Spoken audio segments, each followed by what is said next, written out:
चलो देखो स्टार्ट किया जाए। एन फैक्टर हो गया, सुनो इधर।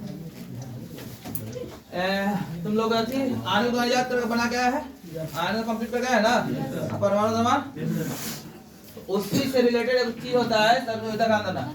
एक वर्ड है समतुल्य भार, क्या चीज सीखना है, समतुल्य भार, ध्यान देना। समतुल्य भार, इक्विवेलेंट वेट इसको कहा जाता है, इक्विवेलेंट वेट, इसको पढ़ेंगे, ध्यान देना। क्या नाम है, समतुल्य भार कहा जाएगा, इंग्लिश में क्या बोलते हैं, इक्विवेलेंट वेट। इसका हमको डिफिनेशन कोई काम का नहीं है, डिफिनेशन हम लोग को याद करने की कोई जरूरत है नहीं है। इसमें हमको कैसे काम करना है, इक्विवेलेंट वेट कैसे निकाला जाता है उसको देखना हम लोग। डिफिनेशन का 12th में कोई काम नहीं है, 11th का चीज है। डिफिनेशन इसका कोई काम का नहीं है, डिफिनेशन कभी आया ही नहीं है ना आएगा, इसलिए डिफिनेशन में कम इसका रहेगा ना हमको। इसका कैसे निकाला जाता है समतुल्य भार, इसको आना चाहिए आपको, ठीक है। तो समतुल्य भार का फार्मूला है, इंग्लिश में इक्विवेलेंट वेट बोलते हैं, इसको शॉर्ट में हम लिखेंगे W ऐसे, इक्विवेट, क्या लिखेंगे, इक्विवेलेंट वेट। कैसे होता है फार्मूला इसका, होता है समतुल्य भार बराबर, देखो आसान से, परमाणु द्रव्यमान, याद है तो लोग के सबके, या फिर आणविक द्रव्यमान, क्या है, आणविक द्रव्यमान, बट्टा में क्या करना, एन फैक्टर से क्या कर देना है, भाग दे देना है, क्या करना है, भाग देना है। इक्विवेलेंट वेट निकालने का तरीका होता है, परमाणु द्रव्यमान या आणविक द्रव्यमान निकाल करके आयन फैक्टर से क्या कर देना, भाग देना। जैसे क्वेश्चन आ गया, मान लिया जाए कि NaOH या सिंपल देखो ऐसे, कैल्शियम का समतुल्य भार ज्ञात करे, क्या है, समतुल्य भार ज्ञात करे, किसका पूछा है, कैल्शियम का, किसका पूछा है, कैल्शियम का। तो समतुल्य भार इक्विवेलेंट वेट का फार्मूला है परमाणु द्रव्यमान या फिर क्या, आणविक द्रव्यमान। तो परमाणु द्रव्यमान या आणविक द्रव्यमान, परमाणु द्रव्यमान या फिर क्या, आणविक द्रव्यमान, अब बटा में क्या, एन फैक्टर, एन फार्मूला है जी, ठीक है, निकालते हैं। देखो तो कैल्शियम का परमाणु द्रव्यमान कितना आता है, कैल्शियम का परमाणु द्रव्यमान कितना, बोलो 40, ठीक है। कैल्शियम परमाणु द्रव्यमान कितना, 40। ये तत्व है कि आयन है कि यौगिक है, पहले बताओ, तत्व है। ऐसे रहता है, सब तत्व है, इसी पर प्लस माइनस मिल जाए तो क्या हो गया, आयन हो गया। और अगर इस तरह का हो गया, ऐसे एक से ज्यादा तत्व होते क्या हो गया, यौगिक हो गया। तो हम बताए थे तत्व में आपको देखना है संयोजकता, क्या देखना है, संयोजकता। तो कैल्शियम कहाँ का है, तो बेटा मांगे कार स्कूटर, कहाँ का, कौन सा लाइन का, 2 का। संयोजकता इसका कितना है, 2। तो एन फैक्टर भी कितना होगा इसका, 2 होगा। फिर से कैल्शियम है कहाँ का, बोलो, देखो उधर लाइन, दूसरा लाइन में है जी, बेटा मांगे कार स्कूटर, दूसरा लाइन में है। इसका संयोजकता कितना हो गया, 2 हो गया। अब बताए थे तत्व का संयोजकता है क्या कहलाता है, एन फैक्टर। तो इसका एन फैक्टर कितना है, 2। तो 2 से क्या कर देंगे, इसमें क्या कर देंगे, भाग दे देंगे। एन फैक्टर इसका कहां से है, समझ में आया, ठीक है। तो इसका 2 से क्या कर देंगे, भाग दे देंगे। कितना आ गया, बोलो 20, कितना आ गया, 20, कितना आ गया, 20 निकल गया। क्वेश्चन आ गया कि सोडियम का समतुल्य भार ज्ञात करे, समतुल्य भार क्या करना है, ज्ञात करना है, इसका निकालना है सोडियम का। तो कैसे निकालता है, इक्विवेलेंट वेट बराबर, डायरेक्ट फार्मूला है परमाणु द्रव्यमान, अब बटा में क्या, एन फैक्टर। तो सोडियम परमाणु कितना होता है, 23, और एन फैक्टर, सोडियम का एन फैक्टर कैसे निकलेगा, भाई तत्व है, सोडियम कहाँ का, देखो 1 का है, तो एन फैक्टर उसका कितना हो जाएगा, 1 ही हो जाएगा। तो कितना हो गया, 10 के 23 आएगा, ठीक है। मान लिया जाए कुछ अलग तरह का हो गया NaOH, देते हैं।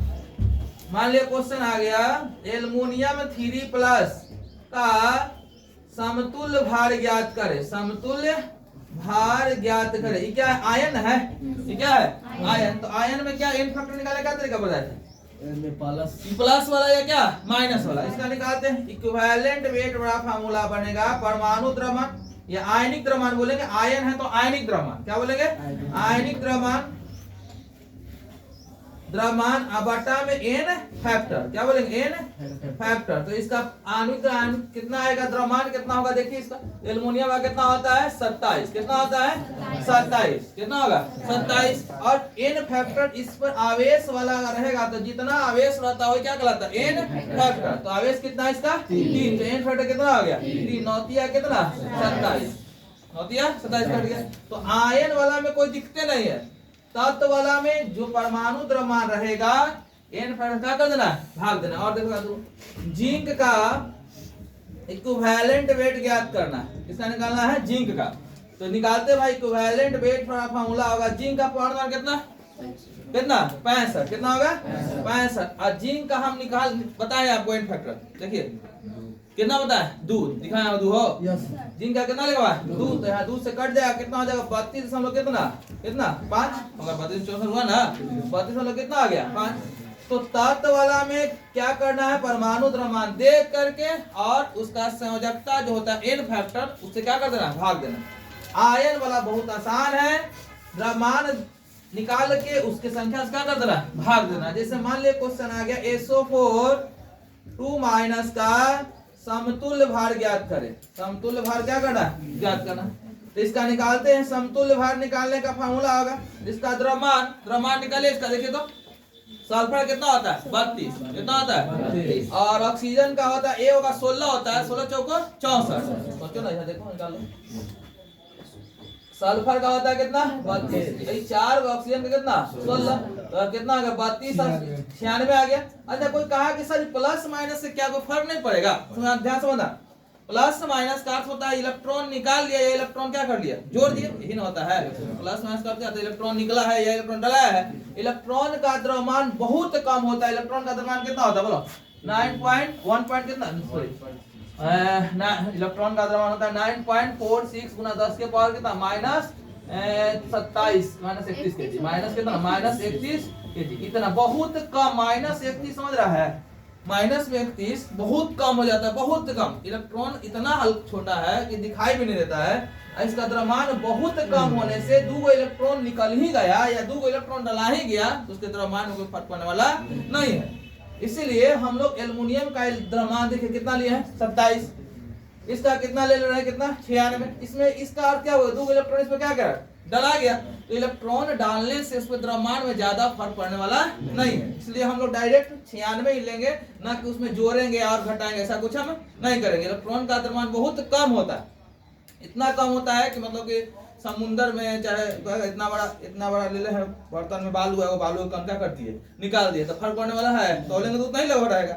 इसलिए हम लोग अगर प्लस रहे या माइनस रहे तो हम लोग द्रव्यमान में उसको काउंट नहीं करेंगे। तो इसका द्रव्यमान कितना आ गया? देखो तो कितना आ गया? 96। कितना आ गया?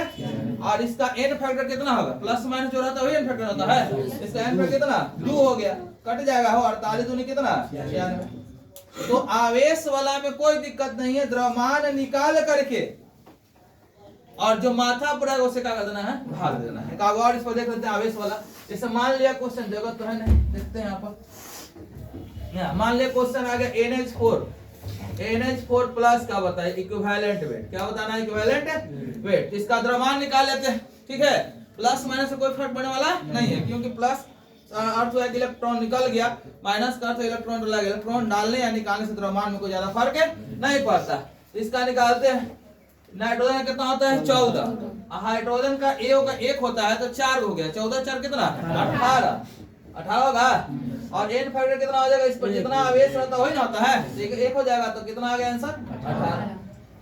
समझ में आ रहा है? तो तत्व वाला में संयोजकता से भाग दे देना है। आयन वाला में तो कोई टेंशन नहीं है, द्रव्यमान देखेंगे और उसमें माथा जो है उसे क्या कर दीजिए? भाग दे दीजिए। आयन वाला में और आसान है, द्रव्यमान निकालिए, इसको माथा देखिए क्या करना है? भाग देना है। अब आया यौगिक वाला। कौन वाला? यौगिक वाला, वही ज्यादा इंपॉर्टेंट है, हम लोग देखते हैं, ठीक है? इतना समझ में आ रहा है? ठीक है। तत्व वाला में कोई दिक्कत नहीं होना चाहिए। आयन वाला में आपको 1 वाला रहे या 2 रहे, इसमें 1 से ज्यादा तत्व है, सल्फर ऑक्सीजन है, 1 से ज्यादा तत्व है तो कोई दिक्कत नहीं है। 1 तत्व है तो कोई दिक्कत नहीं है, सब रंग के करवा दिए, तत्व वाला भी करवा दिए, आयन वाले 2-3 करवा दिए, ठीक है? तो दिक्कत है ना? प्लस माइनस से कंफ्यूज नहीं होना, क्योंकि इलेक्ट्रॉन निकालने या इलेक्ट्रॉन डालने से द्रव्यमान में कोई ज्यादा फर्क नहीं पड़ता, इसलिए काउंट नहीं करते हम लोग, ठीक है? तो उतारो उसको आगे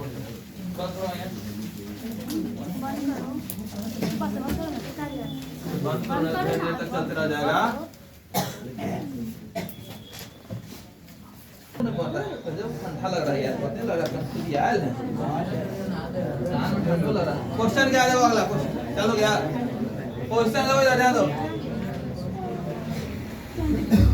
सुना यार, ध्यान दो। देखो यौगिक वाला क्वेश्चन 2-3 को इसका बना लेते हैं। H2SO4 का इक्विवेलेंट वेट निकालना है। क्या निकालना है? इक्विवेलेंट वेट, समतुल्य भार निकालना है। क्या निकालना है? समतुल्य भार। समतुल्य भार का फार्मूला है, इक्विवेलेंट वेट का फार्मूला होता है आणविक द्रव्यमान, यौगिक है तो क्या रहेगा? आणविक द्रव्यमान। आणविक द्रव्यमान बटा में क्या आएगा? एन फैक्टर, यही ना आएगा जी। बताइए आणविक द्रव्यमान आप लोग जानते हो H2SO4 कितना होता है? 98 होता है, 98। और इसका एन फैक्टर आपको कल ही बताएं तोड़ने के लिए, इसको तोड़ने के लिए बताया कैसे टूटेगा बोलो? 2 आगे आएगा और इसको घेर देगा मने मने 1 प्लस SO4 2 माइनस, इसका एन फैक्टर क्या है? प्लस वाला देखो, नहीं तो माइनस वाला। तो एन फैक्टर इसका कितना आने वाला? प्लस कितना इस पर है? 2। तो एन फैक्टर कितना आ गया? 2। तो 2 से क्या कर देगा? भाग देगा, 49 में कट जाएगा हो। ठीक, आगे इसका समतुल्य भार निकाल गया। तो समतुल्य भार निकालना हो यौगिक में तो आणविक द्रव्यमान में एन फैक्टर से क्या कर देना? भाग देना। और क्वेश्चन देखो, क्वेश्चन है H3PO4 का इक्विवेलेंट वेट ज्ञात करे। क्या निकालना? इक्विवेलेंट वेट निकालना किसका? H3PO4 का। तो इक्विवेलेंट वेट देखो, इधर ध्यान दो।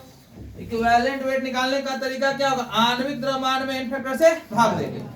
फार्मूला क्या आएगा? आणविक द्रव्यमान बटा में क्या? एन फैक्टर, यही ना जी? यही ना होगा? तो आणविक ऐसा निकालते हैं, निकाल लेते हैं। H3PO4 का निकाले आएगा हम लोग के 98 आएगा। हाइड्रोजन 3 को हाइड्रोजन कितना होता है? 1 होता है। फास्फोरस कितना होता है? 31 होता है जी। और ऑक्सीजन 4 ऑक्सीजन कितना होता है? 16। 3 हो गया, 31 हो गया, ये 64 हो गया। 64 31 95 और 3 कितना? 98। तो आने में कितना हो गया? 98। एन फैक्टर इसका बताइए, कल ही बताया इसमें। फास्फोरस वाला केस में कैसे बताया था बोलिए? फास्फोरस क्या कल बताया बोलो?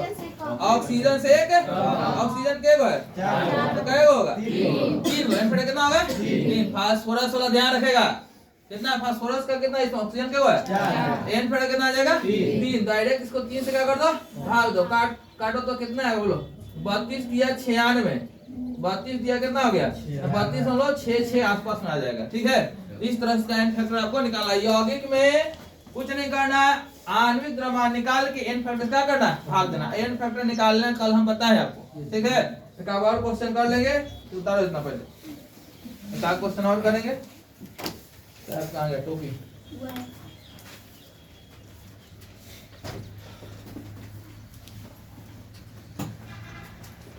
कहाँ से बंद कर रही? इधर ये बोला ना, वो बोला दाब देंगे तो